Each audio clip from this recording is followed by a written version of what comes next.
Hey there, this is the One Boom, and today we're going to be looking over the Rytec AMR, an anti-material rifle added with the mid-Season 4 update that requires you to get 3 quickscoping kills in 15 matches to unlock.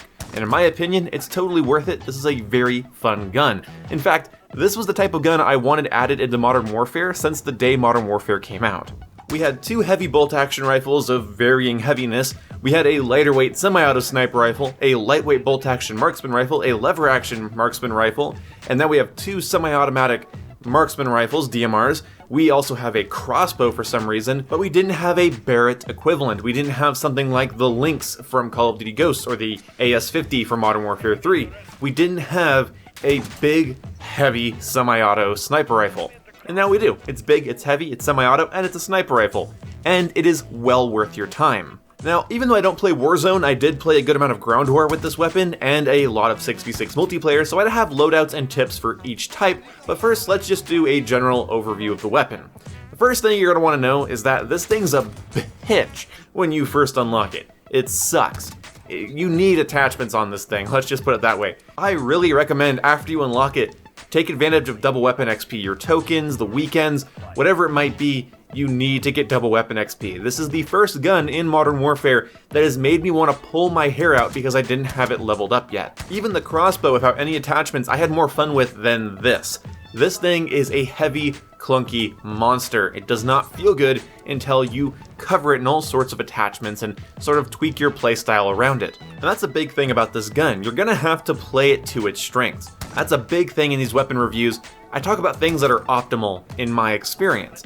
And I do not recommend using this thing for lightweight aggressive gameplay and quickscoping. It's possible, but I don't recommend it. It's just not optimal. The weapon is frankly just too slow, and it requires a lot of accuracy and patience. Just in comparison to other sniper rifles. This is Call of Duty after all, and yes, you can be aggressive with it, and it's not like Battlefield levels of skill required. In fact, this thing will get one-shots to the lower and upper torsos, the shoulder, and of course the head. It's only out to extreme ranges where you don't want to be hitting lower torso shots, but you can build this weapon for maximum damage range, which I would recommend for ground war if you want to counter-snipe people. In ground war, where people are so far away, they're hard to see without my scope, I can one-shot them without having to raise above their head. Seriously, this thing has very minimal bullet drop in my experience, and I had a ton of fun sniping people. It's probably the most skillless sniping I have done in this game. Then again, maybe the HDR is similar, but I still haven't put enough time into the HDR to review it. But I don't want to use the HDR now because this gun is just more fun to me. It just works, and I don't have to raise above targets. I don't really have to worry about bullet drop. Maybe in longer ranges in Warzone you would, but in the ground war engagements I was getting into, I honestly kept overcorrecting for distance. You really don't have to if you build the gun properly, because it has enough range and enough damage and the ability to send multiple shots at a distance. You really don't have to sweat too much. I've also had pretty good luck with the bullet penetration on this gun, although bullet penetration in this game is incredibly inconsistent and is hard to test. It's caliber based, but it's also weapon class based, and it's a mess. It's just annoying to look into. The last major thing I need to mention is that this gun has one horrifying flaw that I'm pretty much entirely against, because although this is an anti-material rifle that can fire explosive rounds and thermite rounds, it does shockingly low damage to streaks.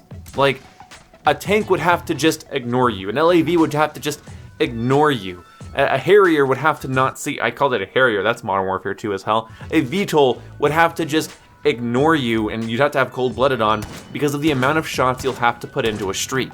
Yes, with FMJ, yes with thermite, yes with explosive rounds. It is really bad. I'm actually a little embarrassed about this on Infinity Ward's part because, I'm sorry guys, you made an anti-material rifle that doesn't really feel like it does anything worth mentioning against materials. I was hoping 3 thermite shots would level a tank, but it doesn't. It really hurts it.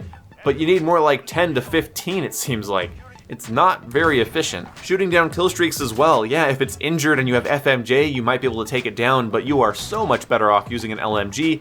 So unfortunately, this really isn't a great anti-vehicle, anti-streak weapon, at least in my experience. Maybe I'm wrong, share your experiences down below. I just couldn't get this motherfucker to do that. So here's my favorite loadout for 6v6, the Harbinger Barrel, VLK Sight, the Tack Wrap Stock, Sleight of Hand, and Stippled Grip.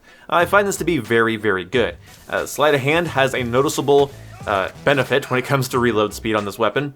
Stippled Grip and the Tack Wrap and the VLK allow you to get down sight quickly and feel snappy, and the Harbinger, even though it slows down your ADS time and your bullet velocity, in my opinion, for 6v6, it didn't matter. What did matter is just how much the Harbinger Barrel reduces recoil. This thing makes it a laser beam. After you fire one shot, landing your second shot shouldn't be hard, and fighting multiple opponents is a lot more doable with this barrel. For 6v6, there's no reason not to use this. It's only going to suck at very long distances with people moving across your screen instead of right towards you or away from you. Leading a running shot is going to be kind of hard across maybe Arklov Peak or Grozny Raid, but I haven't had that much trouble on any other maps, and in most engagements where somebody's holding still or is moving towards you, they should be an easy shot. This is basically the setup if you want it to feel pretty mobile, but still have it be the heavy sniper rifle it's supposed to be. It's versatile, it works well for 6v6, and I highly recommend it. This next loadout is for ground war. This is what I would use for ground war for sniping the hell out of people that won't move. We have the AMR suppressor, the 7-straight barrel, variable zoom scope, the Tack Wrap Stock again just for a little bit extra mobility because we're really hurting ourselves here with all these attachments, and the recon perk so that's just a little bit easier to pick out targets. This setup doesn't have amazing aiming stability, so you're gonna have to hold your breath before each shot, but I have no trouble doing that. You might, also mounting is a thing. That's why I didn't really build any of these for aiming stability. It's not entirely necessary. But with this setup, I didn't have trouble with leading shots or raising above targets. I really had no trouble getting kills with this. It felt very intuitive, very easy, almost a little too easy. I really like this setup for ground war. My only problem is the scope glint, so if you don't want to get spotted, I'd recommend using a Cronin Pro Optic instead of the variable zoom, but hey, that's up to you. Now this next setup is basically that. This is a more balanced ground war setup. This is for if you're in ground war but you're not wanting to shoot across the map, but you want to still specialize in range, just not extra long range. So this setup's great because you don't give off any scope glint, you get down sight pretty quickly, you have bonus range from the suppressor, of course also has all the other benefits of running a suppressor, and the recon perk I just really like for, finding people that are maybe just a little bit harder to see, maybe their outfit helps them blend in or whatever. I want to see their red dot above their head way sooner than they see mine. I found this to be useful, but you might not. And then this right here would be my quickscoping build, my more aggressive build. Got the VLK again, tack laser, the Dictator barrel instead of the Harbinger, even though I like the Harbinger more. This is fine, I guess. And then you have stippled grip and focus. This is great if one person gets in your business and you just want to aim down sight pretty quick and slap them. Focus helps maintain the flinch because this weapon requires a lot of precision, you only have 5 shots, and the recoil does not automatically center. You see, that's a big thing with these loadouts I sort of adjusted for. You don't have any auto-centering, so it makes this weapon's semi-automatic function a little bit harder to use than you might expect. Now you can set this weapon up with a bipod and the Harbinger barrel, and you can lay down with it and have virtually 0 recoil. You can also put on the rubberized grip as well if you wanted to, and just enjoy it being a heavy, no recoil cannon. That is a really fun way to use it in my opinion, but of course that again is up to you. I am not an amazing sniper, you can tell by the gameplay, I struggle sometimes. But this weapon is fun and enjoyable to use. It's practical and impractical at the same time. But you might have noticed, boom, you didn't have any classes for thermite rounds or explosive rounds, what gives? Well, honestly, those are just for fun. In my opinion, they're not good enough to really write home about. The thermite rounds have less range and they drop pretty quickly, and they don't do enough damage to streaks for me to get excited over, and the explosive rounds are the same thing. They don't do a ton of damage and they don't have a big blast radius, so yeah.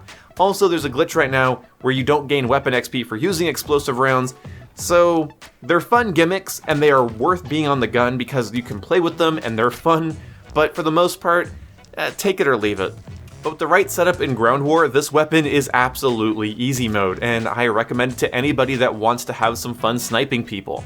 It's really just a solid sniper. Just beware of the recoil pattern, the fact that it does not auto-center, and that the explosive and thermite rounds are kinda bunk. Also, you're gonna want to level it up, because this thing is a clunky, fills no rolls dumbass without any attachments. Seriously, it fills 0 rolls without attachments. Really, you're better off using the SKS, the EBR, the CAR, the Mark II, the AX50, the HDR, I could go on. I think the only thing maybe it beats is the crossbow, but the crossbow is at least more fun to use, so yeah. Without attachments, this thing sucks. I really recommend leveling this gun up. Don't waste any time with it.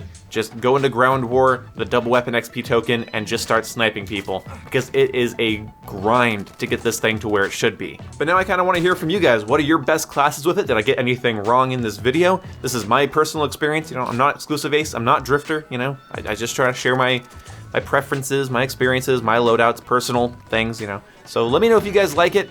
And yeah, I'll see you when I see you. Goodbye? I think that's the end of the video. Yep, that's all of my bullet points. I don't have a script in front of me, but those are all my mental bullet points, so I guess I'm good. Anyway, be seeing you. Goodbye.